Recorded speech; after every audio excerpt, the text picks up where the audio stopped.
నమస్కారం. రవి కిరణాల న్యూస్ వార్తలకు స్వాగతం. ముందుగా వార్తలోని ముఖ్యాంశాలు. మాతృభాషను మరవద్దని లోకేష్ సందేశం. కెరీర్ తో పాటు తెలుగుకు గౌరవం ఇవ్వాలని వెల్లడి. విద్యార్థులతో మమేకమైన విద్యాశాఖ మంత్రి. భాషతోనే వ్యక్తిత్వం బలపడుతుందన్న సూచన.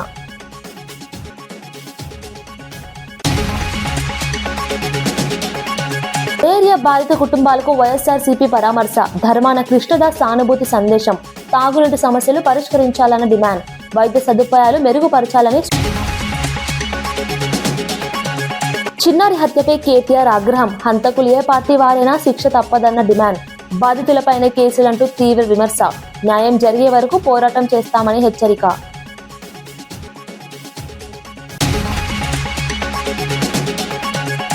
ఆడబిడ్డ నిధిపై వరదు ప్రశ్నలు. లబ్ధిదారుల సంఖ్యపై ప్రభుత్వానికి స్పష్టత ఉందా అని ప్రశ్న. ఏడాదిన్నర గడిచినా సమీక్ష ఎక్కడా అని నిలదీత.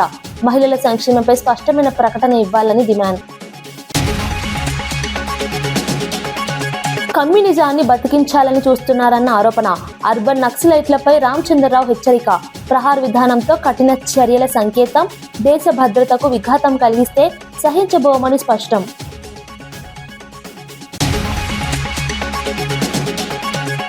రాష్ట్ర భవిష్యత్తు మీరేనని, చరిత్ర మీదేనని విద్యార్థులకు విద్యాశాఖ మంత్రి లోకేష్ పిలుపునిచ్చారు. అసెంబ్లీ లాబీలో విద్యార్థులతో మమేకమై మాట్లాడిన మంత్రి, కెరీర్ కోసం ఇంగ్లీష్ నేర్చుకోవడం అవసరమైనా అమ్మ లాంటి మాతృభాష తెలుగు ఎప్పటికీ మరవద్దని హితబోధ చేశారు. విదేశాల్లో చదివిన సమయంలో తాను ఎదుర్కొన్న భాషా ఇబ్బందులను గుర్తు చేసుకుంటూ మాతృభాషపై పట్టు ఉంటేనే వ్యక్తిత్వం బలపడుతుందని వివరించారు. పాఠశాలలో భోజనం, రాగి జావా, విద్యా సదుపాయాలపై విద్యార్థులను అడిగి తెలుసుకున్నారు. చదువుతో పాటు సంస్కృతి, భాషపై గౌరవం పెంచుకోవాలని సూచించారు. సరదాగా ముచ్చటిస్తూ విద్యార్థుల్లో ఆత్మవిశ్వాసం నింపారు.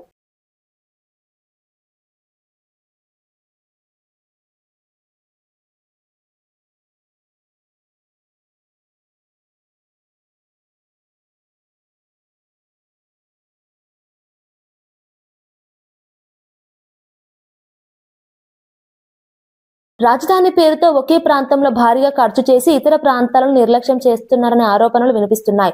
శ్రీకాకుళం ప్రభుత్వ ఆసుపత్రిలో మందుల బిల్లులు ఇవ్వడం లేదని, రోగులు ఇబ్బందులు పడుతున్నారని విమర్శించారు.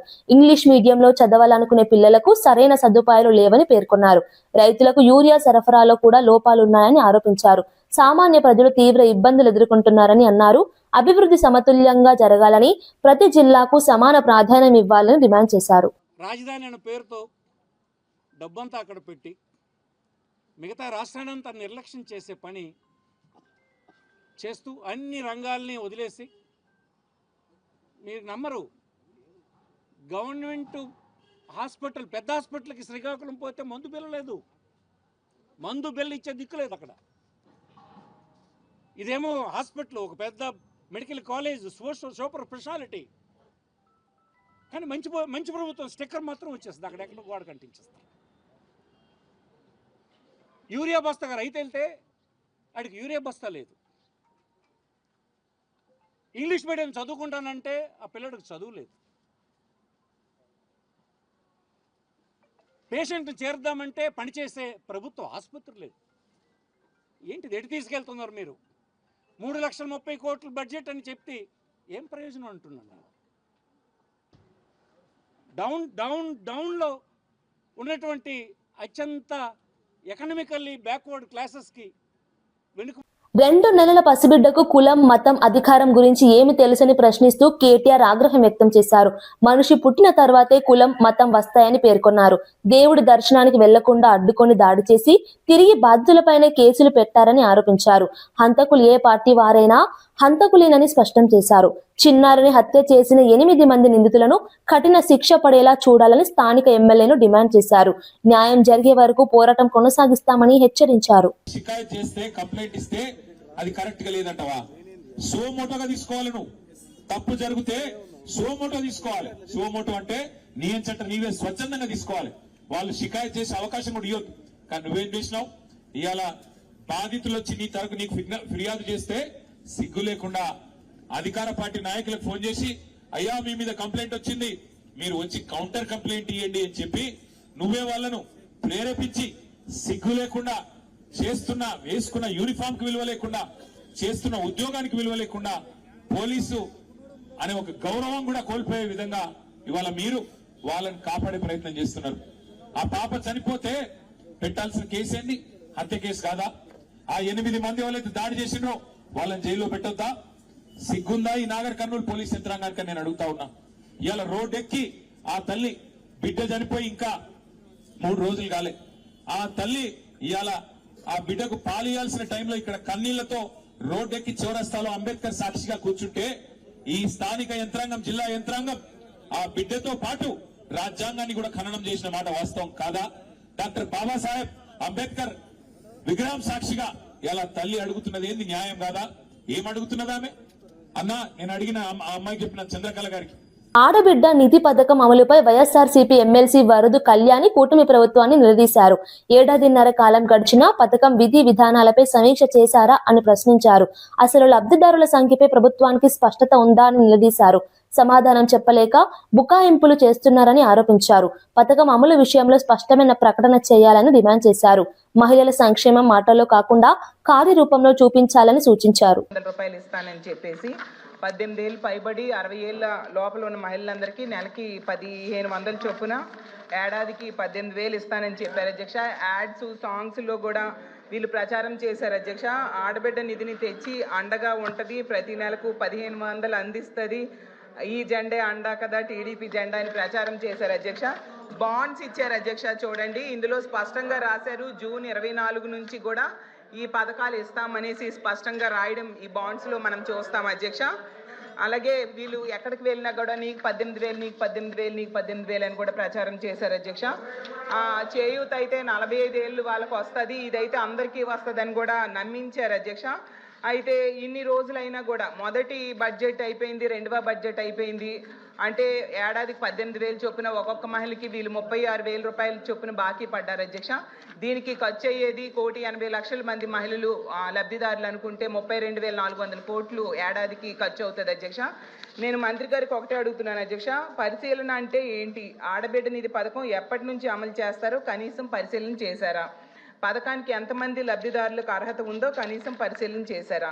ఎన్ని వేల కోట్లు అవసరమో పరిశీలన చేశారా? ఆడబిడ్డ నిధి పథకం నిబంధనలపై ఏమైనా మంత్రివర్గ ఉపసంఘం వేసి పరిశీలన చేశారా? రూల్స్ పైన అధికారులతో ఏమైనా కమిటీ వేశారా? దీని మీద మంత్రి గారు కానీ, గౌరవ మంత్రి గారు కానీ, గౌరవ ముఖ్యమంత్రి గారు కానీ ఏమైనా సమీక్ష చేశారా? స్పష్టంగా దీని మీద సమాధానం చెప్పాల్సిందిగా మంత్రి గారిని వేడుకుంటున్నాం. ధన్యవాదాలు అధ్యక్ష. శ్రీకాకుళం పట్టణంలో డయేరియా బాధితులకు అండగా వైఎస్ఆర్సీపీ నేతలు నిలిచారు. డయేరియాతో మృతి చెందిన కుటుంబాలను మాజీ ఉప ముఖ్యమంత్రి ధర్మాన కృష్ణదాస్, మాజీ మంత్రి ధర్మాన ప్రసాదరావు, మాజీ మంత్రి సీది అప్పల్ రాజు పరామర్శించారు. బాధిత కుటుంబాలకు సానుభూతి తెలిపారు. వైద్య సదుపాయాలు మెరుగుపరచాలని, తాగునీటి సమస్యలు పరిష్కరించాలని డిమాండ్ చేశారు. ప్రభుత్వం వెంటనే చర్యలు తీసుకుని ఇటువంటి ఘటనలు పునరావృతం కాకుండా చూడాలని కోరారు. ప్రజల ఆరోగ్యం ప్రాధాన్యతగా తీసుకోవాలని సూచించారు.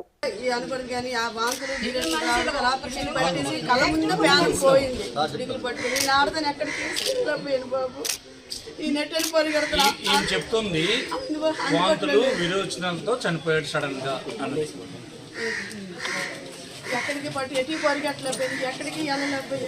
ప్రభుత్వం వారి వైఫల్యాన్ని కప్పిపుచ్చుకోవడానికి కోసం ఇలాంటి కలుషితమైన నీరు త్రాగడం వలన ఆరోగ్యం చెడిపోయి మరణించినటువంటి వారిని కూడా ఆ జాబితాలో ఉండకుండా వేరే అనారోగ్యంతో చనిపోయినట్టు చిత్రించాలని ప్రయత్నం చేస్తుంది. ప్రజారోగ్యం నిర్లక్ష్యం చేస్తున్న ప్రభుత్వం, ప్రజారోగ్యం నిర్లక్ష్యం చేస్తున్న ప్రభుత్వం, ప్రాణాలతో ఆడుకుంటున్న ప్రభుత్వం, నీరు కూడా ఇవ్వలేని ప్రభుత్వం. అత్యంత ప్రయారిటీస్గా గతంలో జగన్మోహన్ రెడ్డి నాయకత్వంలో తీసుకున్నటువంటి ఆరోగ్యం, విద్య, వైద్యం, వ్యవసాయం ప్రధాన అంశాలుగా తీసుకొని చేసిన పాలన ప్రజలకు అత్యంత ప్రయోజనకరంగా జరిగితే దానికి భిన్నంగా ఈరోజు రాష్ట్రంలో వ్యవస్థలన్నీ కుప్పకూలిపోయినటువంటి పరిస్థితి గ్రామాల్లో, పట్టణాల్లో ఉంది.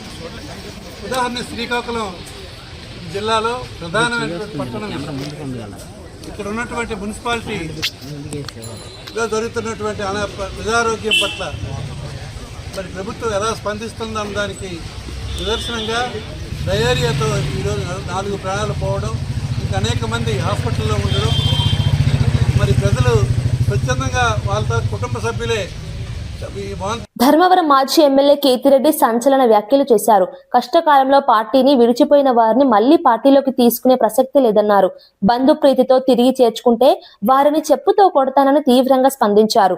శత్రు పార్టీల నుంచి వచ్చిన వారిని చేర్చుకోవచ్చు, కానీ వెన్నుపోటు దారులను ఎట్టి పరిస్థితుల్లోనూ క్షమించబోమన్నారు. పార్టీ క్రమశిక్షణకు భంగం కలిగించే చర్యలను సహించబోమని స్పష్టం చేశారు. నాయకత్వంపై విశ్వాసం ఉంచి పనిచేసిన వారికి ప్రాధాన్యం ఉంటుందని తెలిపారు. పార్టీ బలోపేతమే లక్ష్యమని, అంతర్గత ద్రోహానికి తావు ఉండదని హెచ్చరించారు. కాబట్టి అలాంటిది ఎవడైనా కానీ మన దగ్గర నుంచి పోయిన వాడికి మళ్ళీ మన తలుపులు తక్కెట్టే అర్హత లేదు. శత్రువునైనా చేర్చుకున్నాం మళ్ళీ చెప్తున్నాం. ఎందుకంటే వాడు మన విధానం వచ్చే మొదటి నుంచి మన మీద ఫైట్ చేస్తున్నాడు, దాంట్లో తప్పేం లేదు. కానీ మన దగ్గర ఉండి సంపాదించుకుని నిలబెట్టుకోవడానికో లేకుంటే ఇంకా 10 రూపాయలు సంపాదించుకోవడానికి పోయిన ఎట్టి పరిస్థితుల్లోనూ కూడా ఇలాంటి క్యారెక్టర్లెస్ ఫెలోని అసలు దగ్గరికే రానికూడదు.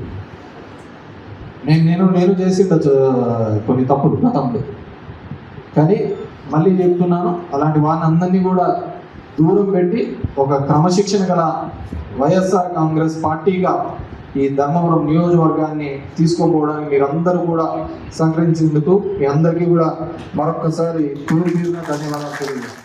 పంచంలో ఎర్ర జెండా ఎక్కడా లేదని, అంతమైన కమ్యూనిజాన్ని కొందరు బతికించాలని చూస్తున్నారని తెలంగాణ బీజేపీ నేత రామచంద్రరావు ఆరోపించారు. విద్యార్థులను దేశ ద్రోహులుగా మారుస్తున్న అర్బన్ నక్సలైట్లను హెచ్చరించారు. కేంద్రం తీసుకొస్తున్న ప్రహార్ విధానం ద్వారా తీవ్రవాదం, హింసకు పాల్పడే వారిపై కఠిన చర్యలు తీసుకుంటామని తెలిపారు. దేశ భద్రతకు విఘాతం కలిగించే కార్యకలాపాలను సహించబోమన్నారు. యువతను తప్పుదో పట్టించవద్దని సూచించారు. చట్టం ముందు ఎవరూ తప్పించుకోలేరని స్పష్టం చేశారు. ఇండియాను తిట్టడం, ఇండియాకు వ్యతిరేకంగా మాట్లాడటం, abuse India, against India, anti India, వీళ్ళకు ఏ ఒక అబ్రివేషన్ అది అర్థమైంది వాళ్ళకు. ఎంత సిగ్గుచేటు పని. సంతోషం ఏంటంటే వాళ్ళ ఇండి అలయన్స్ వాళ్ళు కూడా రాహుల్ గాంధీ చేయించినటువంటి ఒక సిగ్గుమాలిన పని ఏతుందో దాన్ని కూడా వాళ్ళు వ్యతిరేకించారు, దాన్ని కూడా ఖండించారు. గాంధీ అని తోకబెట్టుకోగానే గాంధీలు గారు సిగ్గు శరము ఈ దేశాన్ని ఏ విధంగా మనం తీసుకోవాలి. రాజకీయాల్లో విభేదాలు ఉండొచ్చు, దేశంలో మనకు ఎన్నో ఉన్నాయి మనకు. కాబట్టి యువత ఈరోజు అర్థం చేసుకోవాలి. ఈరోజు దేశవ్యాప్తంగా కూడా అందరూ కూడా చూసి రాహుల్ గాంధీ చేసిన పని అందరూ కూడా తలదించుకోవాల్సిన అవసరం వచ్చింది. రాహుల్ గాంధీ గారు దేశాన్ని క్షమాపణ కోరాలి, దేశ యువతకు క్షమాపణ కోరాలి. ఇదే యువత ఎంతోమంది తప్పుదారి పట్టించేటటువంటి ప్రయత్నం కొంతమంది చేశారు. కుహనా లౌకికవాదులు, కుహనా మేధావులు కొంతమంది ఉన్నారు ఈ దేశంలో. వాళ్ళని ఇప్పుడు అర్బన్ నక్సల్స్ అంటాం మనం. వాళ్ళు దేశ వ్యతిరేక కార్యక్రమాలు, విశ్వవిద్యాలయాల్లో ప్రొఫెసర్లుగా కొంత పనిచేసి దేశం కోసం వ్యతిరేకంగా పనిచేయించేటటువంటి ఒక విద్యార్థులను తయారు చేస్తున్నారు కొంతమంది. ఆ విద్యార్థులు కూడా ఎట్లా తయారు చేస్తున్నారంటే, వాడు అంటాడు షజీల్ అహ్మద్ ఎవరు, వాడు సిఏఏ, అప్పుడు చికెన్ నెక్ని మనం కట్ చేస్తే నార్త్ ఈస్ట్ మొత్తం సపరేట్ అయిపోతుంది, అది వేరే దేశం అయిపోతుంది అంట. ఇది ఆలోచన వాళ్ళకి రాహుల్ గాంధీ సపోర్టు, వాళ్ళకి కాంగ్రెస్ పార్టీ సపోర్టు. గత 45 సంవత్సరాల నుంచి అనేక మంది అమాయకులు చంపినటువంటి ఒక నక్సలైట్స్ ఈరోజు చాలా సంతోషం ఏంటంటే, ఆపరేషన్ కగార్ కింద నక్సలైట్స్ చాలామంది ఈరోజు సరెండర్ అయ్యారు. తెలంగాణలో కూడా టాప్ మోస్ట్ మావోయిస్ట్ లీడర్ అందరూ కూడా సరెండర్ అవుతూ వస్తున్నారు. కొంతమంది మిగిలారు. మీరు అమిత్ షా గారు కూడా చెప్పారు, వాళ్ళు కూడా సరెండర్ అయితే ఆపరేషన్ కగార్ పూర్తి అవుతుంది. దేశాన్ని లెఫ్ట్ ఎక్స్ట్రీమిస్ట్ ముక్తిగా భారతదేశాన్ని తీర్చిదిద్దుతున్నాం మనం. తెలంగాణలో కూడా ఈ యొక్క లెఫ్ట్ మావోయిస్ట్ ముక్తి చేయాల్సిన అవసరం ఉన్నది. వీళ్ళతోని వచ్చింది ఏం లేదు. 45 సంవత్సరాలు ప్రజలను చంపడము, పోలీస్ ఇన్ఫార్మర్ అనే పేరుతో అమరావతిలో అసెంబ్లీ మీడియా పాయింట్ వద్ద వైసీపీ నేతలు మీడియా సమావేశం నిర్వహించారు. రాష్ట్ర బడ్జెట్ సమావేశాల నేపథ్యంలో ప్రభుత్వం అనుసరిస్తున్న విధానంపై తీవ్ర విమర్శలు చేశారు. తిరుమల లడ్డు ప్రసాదం కల్తీ అంశం, విపక్ష హోదా వంటి విషయాల్లో ప్రభుత్వం పారదర్శకంగా వ్యవహరించడం లేదని ఆరోపించారు. తమ గొంతు నొక్కేందుకు ప్రయత్నిస్తున్నారని అన్నారు. విపక్షానికి సముచిత అవకాశం ఇవ్వాలని డిమాండ్ చేశారు. ప్రజా సమస్యలను అసెంబ్లీలో చర్చించేందుకు సిద్ధమని తెలిపారు. అడుగుతా ఉన్నారు కదా, మేము సాక్ష్యాలతోనే మాట్లాడుతున్నాం. మీరిచ్చిన ఆన్సరే ఇది. దీని మీద కావాలని ప్రివిలేజ్ మోషన్ కూడా మూవ్ చేసి సభను తప్పుదారి పట్టిస్తున్నారు. మీరు అధికారులకు పట్టిస్తున్నారా, ప్రభుత్వమే మీరు చూసుకోకుండా ఇలా ఎలా ప్రవర్తిస్తున్నారని చెప్పి మేము అడుగుతా ఉన్నాం. మీరు ఇప్పుడు గమనిస్తే ఏదైతే నిజాంపట్నం ఫిషింగ్ హార్బర్ ఉందో, నిజాంపట్నం ఫిషింగ్ హార్బర్ వచ్చి గత సెషన్లో ఇచ్చినప్పుడు నిజాంపట్నం ఫిషింగ్ హార్బర్లో 293 కోట్ల రూపాయలు మేము ఖర్చు పెట్టాము అని చెప్పి వీళ్ళ ఆన్సర్లో ఇవ్వడం జరిగింది. ఈరోజు ఇచ్చిన ఆన్సర్లు ఏం చెప్తున్నారంటే సంవత్సరం తర్వాత 228 కోట్లు ఖర్చు పెట్టామని చెప్తున్నారు. పోయిన సంవత్సరం 293 కోట్లు ఖర్చు పెడితే ఈ సంవత్సర కాలం జరిగిన తర్వాత 228 కోట్లు ఎలా ఖర్చు అవుద్ది అని చెప్పి మాకు అర్థం కాకుండా అడిగితే మా దగ్గర వెరిఫై చేసుకుంటాం, చెక్ చేసుకుంటాం అనే సమాధానం మంత్రి గారు చెప్పడం చూస్తే ఆశ్చర్యంగా అనిపించింది. పోతే 4 ఫిషింగ్ హార్బర్ల గురించే వీళ్ళు ప్రస్తావించడం జరిగింది ఆన్సర్లో. ఫిషింగ్ హార్బర్లు మొత్తం 10 ఫిషింగ్ హార్బర్లు.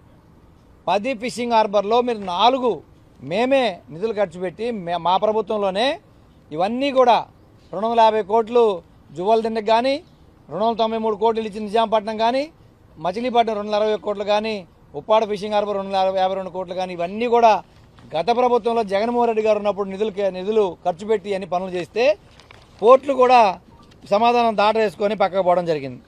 రామాయపట్నం పోర్టు వచ్చేసి మొత్తం దాని ఎస్టిమేషన్ వచ్చి 3,736 కోట్లు అయితే 2,639 కోట్లు ఖర్చు పెట్టామని చెప్తున్నారు. ఇవన్నీ కూడా గత ప్రభుత్వంలో ఖర్చు పెట్టినయే. మేము వివరంగా అడిగాం. 14-19 మధ్యకాలం ఎంత ఖర్చు పెట్టారు, 19-24 మధ్యలో ఎంత ఖర్చు పెట్టారు. ఇప్పుడు ఏం చేశారంటే 19 ముందు అసలు పోర్టులు ప్రస్తావనే లేదు. మేము కోవిడ్ అయిపోయిన తర్వాత జగన్మోహన్ రెడ్డి గారు ముందు చూపుతోటి అభివృద్ధి చేయాలనే ఉద్దేశంతో 4 పోర్టులు, 10 ఫిషింగ్ హార్బర్లు, 5 జెట్టీస్ తీసుకొచ్చిన పరిస్థితి చూస్తే ఈరోజు 4 పోర్టులు కూడా అంచనాలు సవరించారు.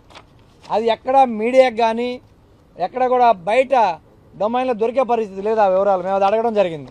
మీరు 4 పోర్టులు టెండర్లు అయిపోయి కాంట్రాక్టులు పనులు చేసుకుంటూ పోతున్న క్రమంలో ప్రభుత్వం మారగానే అంచనాలు ఎందుకు మారినాయి అని చెప్పి మేము అడగడం జరిగింది.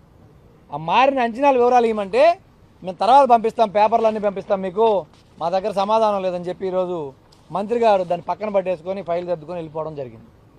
అంచనాలు సవరించి దాదాపు మీరు 20 నెలల కాలం అయితే మీరు ఇప్పటి వరకు ఎందుకు, మేము లాస్ట్ సెషన్లో కూడా అడిగా, సమాధానం లేదు. వివరాలు పంపిస్తామన్నారు, ఇంతవరకు పంపిలా.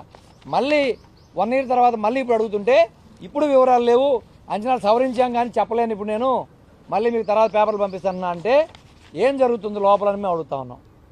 ఎందుకంటే ఈ 20 నెలల కాలంలో కానీ గత ప్రభుత్వానికి ఈ ప్రభుత్వానికి మధ్యలో మారింది ఏం లేదు. అవే పోర్టులు, అవే ప్రాంతం ల్యాండ్ అన్నీ అయిపోయింది, ల్యాండ్ అక్విజిషన్ అయిపోయి నిర్మాణ దశలో ఉన్న సగంలో ఉన్న టైంలో మళ్ళీ అంచనాలు పెంచిన ఎవరి జేబుల్లో పోతున్నాయని చెప్పి అడుగుతా ఉన్నాం మేము. ఎందుకు మీరు దాచి పెడతా ఉన్నారని చెప్పి అడుగుతా ఉన్నాం. ఇదే కాకుండా ఈ మిగతా 6 ఫిషింగ్ హార్బర్లు అసలు మొదలు పెడతారా లేదా, వాటిని పనులు కంటిన్యూ చేస్తారా లేదా మేము ఎందుకు అడుగుతా ఉన్నామంటే వీళ్ళు చెప్తా ఉన్నారు కదా అభివృద్ధి అభివృద్ధి అభివృద్ధి అని. అసలు ఈ రాష్ట్రం ముందుకెళ్ళాలి అంటే పక్కనుండే 5 రాష్ట్రాలు మన రాష్ట్రం మీద ఆధారపడడం ఎక్స్పోర్ట్స్ ఇంపోర్ట్స్ మీద. ఛత్తీస్గఢ్ కానీ, ఒరిస్సాలో కొంత ప్రాంతం కానీ, తెలంగాణ కానీ, కర్ణాటకలో కొంత ప్రాంతం కానీ, ఆంధ్రప్రదేశ్, 5 రాష్ట్రాల్లో ఎక్స్పోర్ట్స్ ఇంపోర్ట్స్కి అవకాశాలు ఉంది. తీర ప్రాంతం 972 కిలోమీటర్లు మన రాష్ట్రంలో ఉంది. కాబట్టి గతంలో 4 పోర్టులకి కొత్తగా 4 పోర్టులు తీసుకొస్తే ప్రతి 100 కిలోమీటర్లకు ఒక పోర్టు ఉండాలి, ప్రతి 50 కిలోమీటర్లకు ఒక ఫిషింగ్ హార్బర్ ఉండాలి, జెట్టి ఉండాలని చెప్పి జగన్మోహన్ రెడ్డి గారు ప్రణాళికలు సిద్ధం చేసి. లోక్సభ ప్రతిపక్ష నేత రాహుల్ గాంధీపై కేంద్ర మంత్రి పీయూష్ గోయల్ తీవ్ర విమర్శలు చేశారు. భారత్ అమెరికా ట్రేడ్ డీల్ పై రాహుల్ చేస్తున్న ఆరోపణలు పూర్తిగా అబద్దాలని అన్నారు. దేశాన్ని, రైతులను తప్పుదో పట్టిస్తున్నారని మండిపడ్డారు. వాస్తవాలకు దూరంగా రాజకీయ లబ్ధి కోసం బేస్లెస్ వ్యాఖ్యలు చేస్తున్నారని ధ్వజమెత్తారు. ప్రభుత్వం దేశ ప్రయోజనాలకే ప్రాధాన్యమిస్తోందని స్పష్టం చేశారు. ప్రజలు వాస్తవాలను గుర్తించాలని కోరారు. यात्रा पे जाते हैं, जो येलो बुक प्रोटोकॉल है उसको नजरअंदाज करते हैं, उसको कॉम्प्रोमाइज करते हैं।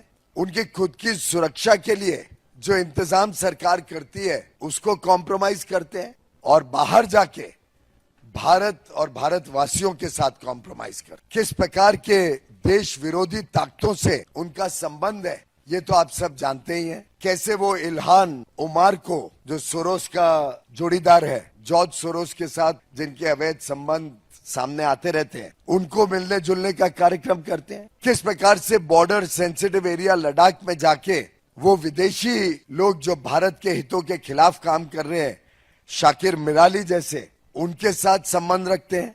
किस प्रकार से वो सोरोस और पाकिस्तान से चाइना पाकिस्तान जैसे देशों के साथ जिन వ్యక్తిयों భారత్ పాకిస్తాన్ మధ్య సైనిక ఉద్రిక్తతలను తానే మధ్యవర్తిత్వం వహించి ఆపానని అమెరికా అధ్యక్షుడు డొనాల్డ్ ట్రంప్ పేర్కొన్నారు.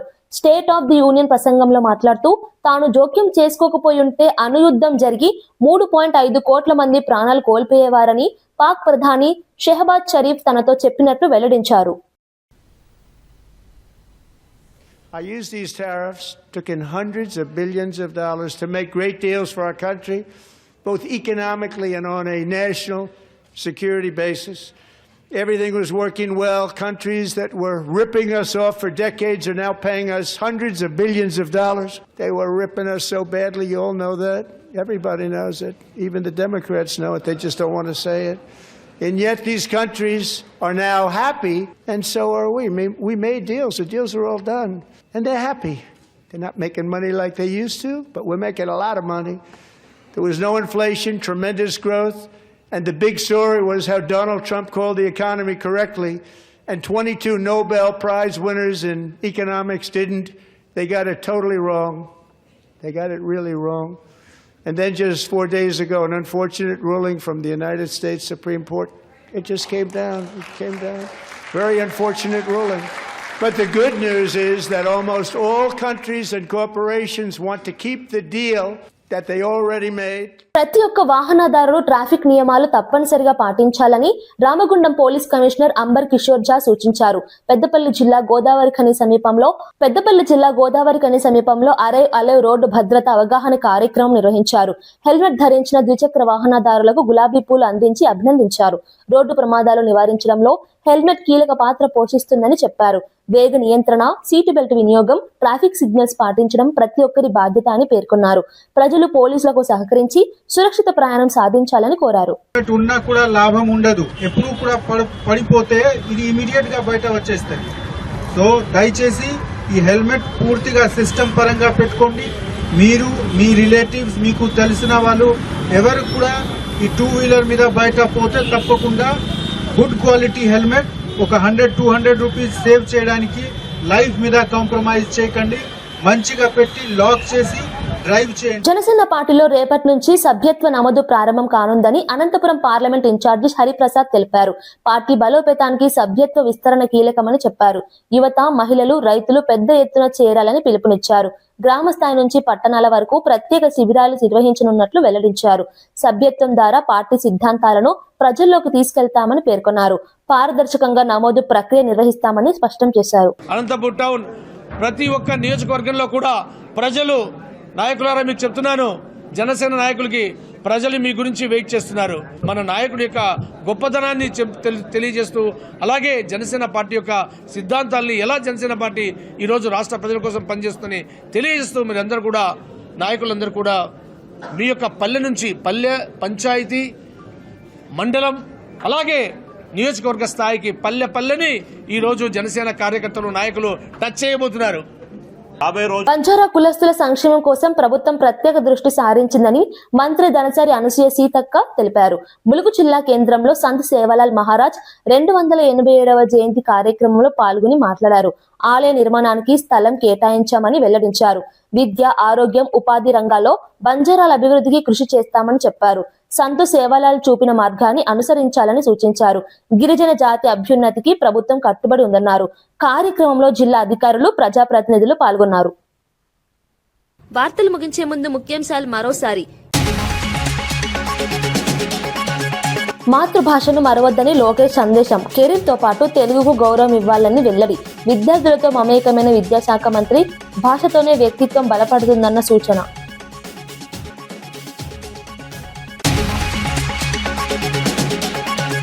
ఏరియా మలేరియా బాధిత కుటుంబాలకు వైఎస్ఆర్సీపీ పరామర్శ, ధర్మాన కృష్ణదాస్ సానుభూతి సందేశం, తాగునీటి సమస్యలు పరిష్కరించాలన్న డిమాండ్, వైద్య సదుపాయాలు మెరుగుపరచాలని. చిన్నారి హత్యపై కేటీఆర్ ఆగ్రహం, హంతకులు ఏ పార్టీ వారైనా శిక్ష తప్పదన్న డిమాండ్, బాధితులపైన కేసులంటూ తీవ్ర విమర్శ, న్యాయం జరిగే వరకు పోరాటం చేస్తామని హెచ్చరిక.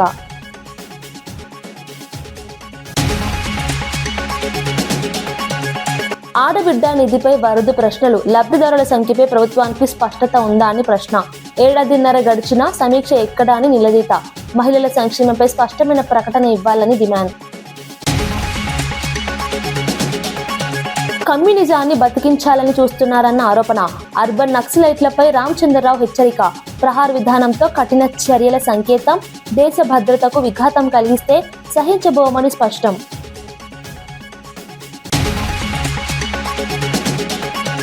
ఇవి ఈనాటి వార్తా విశేషాలు. మరో బులెటిన్లో మళ్ళీ కలుద్దాం. నమస్కారం.